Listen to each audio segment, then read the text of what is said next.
You know that feeling when you watch a master magician? Oh, absolutely. Yeah, you're completely captivated by the illusion, but there's this part of your brain desperately wanting to look right up their sleeves to see how the trick is actually done. Right, like you just need to know the secret. Exactly.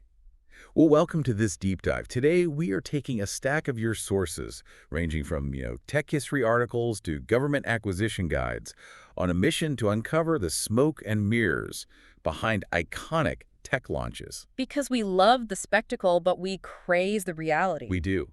We're focusing on the lesser-known historical facts about how technology is presented on stage versus how it actually functions behind the scenes. And when it comes to the technology we use every day, those grand theatrical product launches, well, they often rely on some very carefully constructed illusions. So let's start by unpacking the 2007 iPhone launch.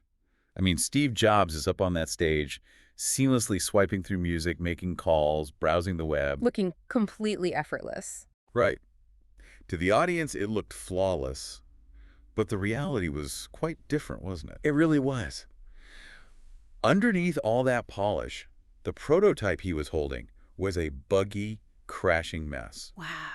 Yeah, it was this massive resource management problem. Like, if you tried to play an entire video, the phone would just crash. It could only handle a short clip. Okay, wait, I was reading about the email bug in the notes. Yeah. How did that work? Oh, that was wild. So if you sent an email and then surfed the web, it worked fine.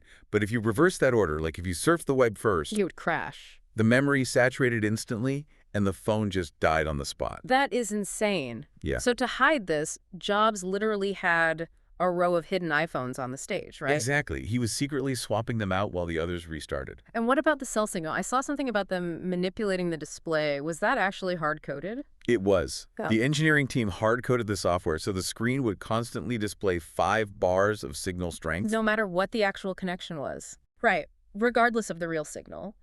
And to ensure the single call he made actually went through, AT&T brought in a portable cell tower just for that presentation hall. Okay, I have to challenge this a bit, though. Yeah. Was Jobs intentionally deceiving the public here, or is this just, a necessary evil? I mean, Like you have this massive vision, it's not quite ready, but you need to demonstrate what it will eventually be. yeah, that's exactly the tension there.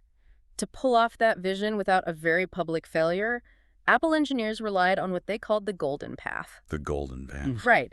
They mapped out a highly specific, heavily rehearsed sequence of actions that completely bypassed all the known bugs. So as long as he didn't stray. Exactly. If Jobs stayed exactly on that path, it created the perfect illusion of a fully functional device. That's fascinating. Yeah. But Apple used that golden path to basically fake a demo.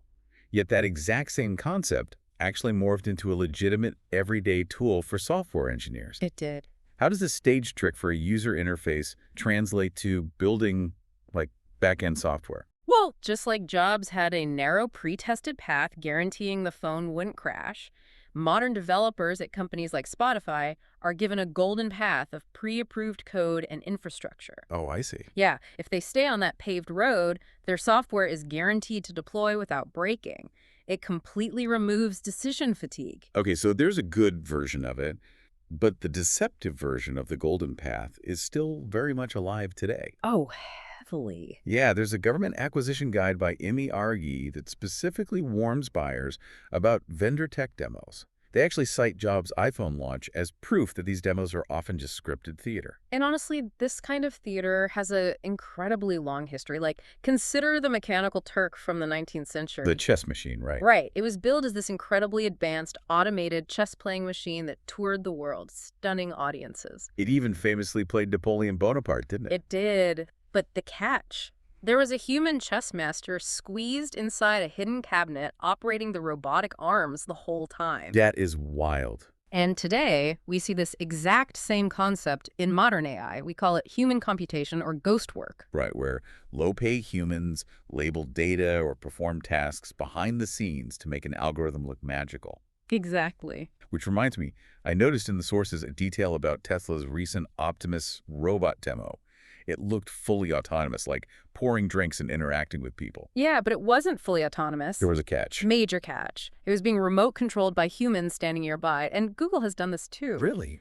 Yeah, in 2018, their duplex AI voice assistant supposedly called a local hair salon to make a real appointment on stage, but reporters later figured out the salon didn't even exist. Oh, wow. And a recent video showing their Gemini AI interacting in real time, that was revealed to be artificially sped up with dubbed voice prompts. It's almost like these tech companies are putting a heavy beauty filter on their prototypes, just to hide blemishes and present this impossible, frictionless reality. That's a great way to put it.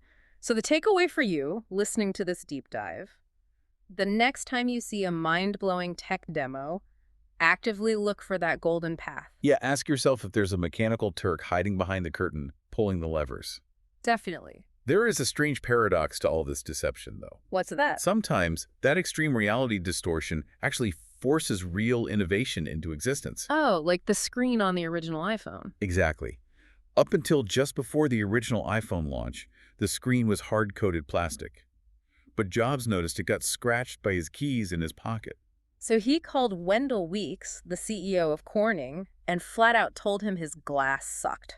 Wow. Classic Jobs. Yeah, he demanded that Corning mass produce a highly durable, scratch-resistant glass. Weeks suggested a product developed back in the 1960s called Gorilla Glass. But it had just been sitting on a shelf. Right, because no one had a use for it at the time. And Weeks told Jobs they didn't have the manufacturing capacity to make it in 6 months. But Jobs just refused to accept that reality. He basically told Weeks, don't be afraid. You can do it.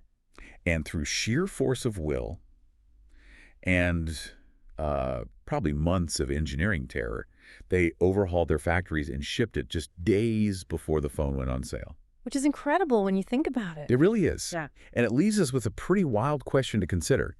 If deceptive demos, like that buggy 2007 iPhone, are what secure the massive funding and public momentum needed to eventually make the product real, Yeah. is faking it until you make it actually a necessary requirement for world-changing innovation. Are the magician's tricks the only way to get us to build real magic?